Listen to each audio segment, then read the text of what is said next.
My name is Minai Wamwero. I am a Bitcoiner, cohort to alumni of Bitcoin Dada. You see my hair color? That's the first effect for me with Bitcoin. Bitcoin has become part of who I am. I am forced to tell all women around me that we need to be aware of what we're doing with our money. I don't like facing money. Money is not a comfortable topic for women, but because of Bitcoin and the community that Bitcoin has provided for us, for me, I'm so comfortable checking on my finances, learning how to multiply them, and even starting things like chamas with Bitcoin because girls are getting it out here. So Bitcoin for me has improved my money relationship. It has improved how I view cash. I'm Wendy Amugo from the Dada Devs, and I'm a Bitcoin developer in the making. My relationship with money has changed over the years in that in the past I used to have a scarcity mindset from all the conditioning, but now I've grown into an abundance mindset, and I'm really helped by the community around me and by Dada Devs to find more financially freeing avenues. My name is Sharon Murugi. I am a Bitcoin Dada alumnus and I currently work at eTrust as a communications and social media officer. And today I celebrate financial independence as it has been a tool for freedom. I cannot be constrained, be it financially or my personal life. This way I have the freedom to make choices that align with my personal values and I can do whatever I want. My name is Mi Bakini. I am the project manager at Bitcoin Dada.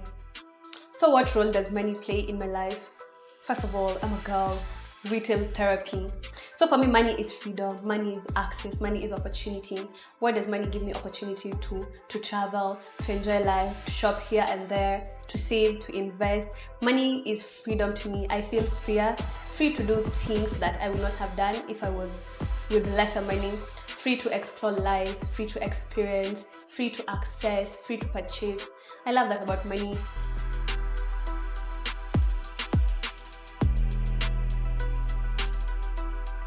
Hi. Oh, okay, that's not how. My name is Lucy Manzi. I'm a Bitcoin Dada, the first cohort that was ever there. My words of advice to any lady out there who feels they're not yet financially literate or not yet there financially, honestly, it's just keep going the extra mile to educate yourself, to know and explore different things about what's out there. We all have different goals, so start from somewhere. Bitcoin as sound money is money that does not depreciate, money that is not inflatable, and money that if I keep it today for my retirement, I'll still find it in the same value or with better value. And anytime I hear about Bitcoin as freedom money, I think of it as money I can spend whenever I want, however I want, wherever I want. I can move around with it, however, whenever, with no permission or authorization needed. I believe Bitcoin is sound money to me because whenever I spend my fiat, I am bombarded with the fear of how will I get, or rather how will I replace that money.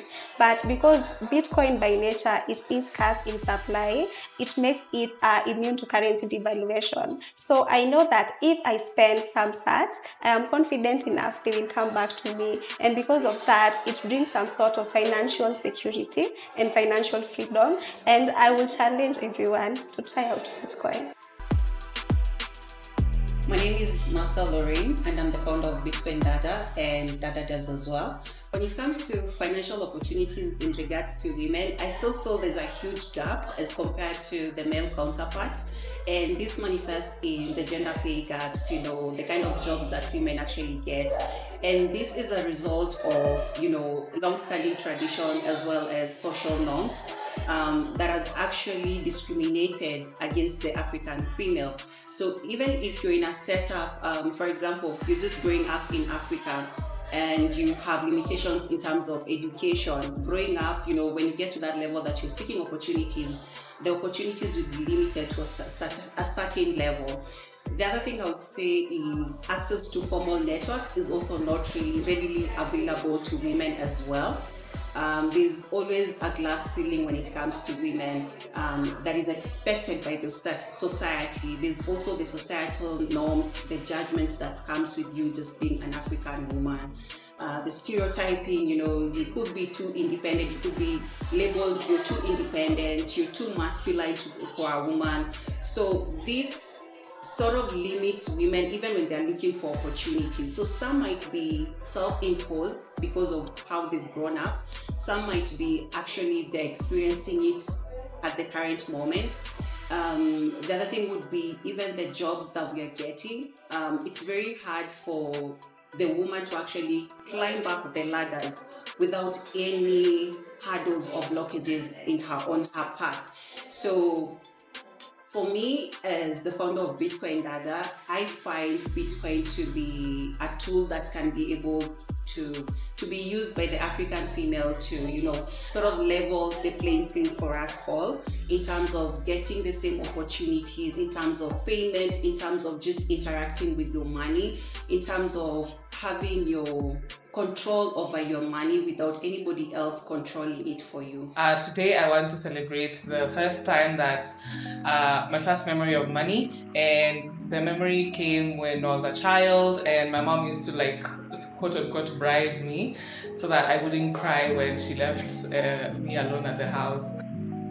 My name is Sabina Waidera. I am a cohort 3 alumna of Bitcoin Dada. My first memory of money, I grew up in the village and my mom was a market woman, so she used to sell her farm produce in the market, and I remember I would take her there to just accompany her and help her to do a few things as she's selling to the customers. So I remember I had just gotten my ears pierced and I wanted money to buy some new earrings that I saw, and they were so cute because I love to look good. So my mom told me, if you can help me in my marketplace, I will pay you like 10 shillings and then you can be able to buy your earrings. So I used to take her during market days, which were Wednesdays and Fridays, and she paid me, and I finally saved like 50 shillings and I got my earrings, and that was my past memory of money. And that's how I learned that money is valuable and it gets you anything you want. So for my first memory with money, I remember I was in class 3, and this time we had guests at home, and I had been sent with 200 shillings, 200 shillings, Kenyan shillings, and I was sent to buy a specific thing. On the way, I lost that 200 bob. So as I got to the shop, I don't have the money, and I came back looking for it. I cried the whole night because I was so afraid of what is going to happen. And that is my first memory of money. That is when I knew I lost something valuable, because we had guests in the house. I told my mom I've lost. The look she gave me, I knew that was something valuable I lost. So that was my first income. That is my first memory of money, that 200 shillings. So my first memory with money or about money, it is quite an interesting story. So I was probably around 5, 4 or 6. And then don't judge me. So the first encounter with money, I had stolen a couple of coins from my mother, and I wanted to go buy a little snack since I was a child. Children, they're notorious. So I had stolen around like 10 Kenyan shillings. And then I went out and I bought ice cream, I bought lollipops for my friends. And then later on, when I came back home and my mom realized that I had actually nicked that coin from her bag, oh my goodness, I was given the beating of my life. So that was when it clicked for me that money has some value attached to it, and it is something that is quite important. Comes to my first memory with money was when I was about, I believe between the ages of 6 to 8, where we had my mom actually give us, when I say us, that's my sister and I, when we do chores or we learn a new skill, let's say like cleaning the house or just folding our laundry or making our beds, then we get probably 5 shillings or 1 shilling. Back then 1 shilling would actually buy something tangible for a child as opposed to now. So that was the very first interaction that I had with money, and from then on I think it cemented a belief in me that you actually had to do something in order to gain or to receive money in return.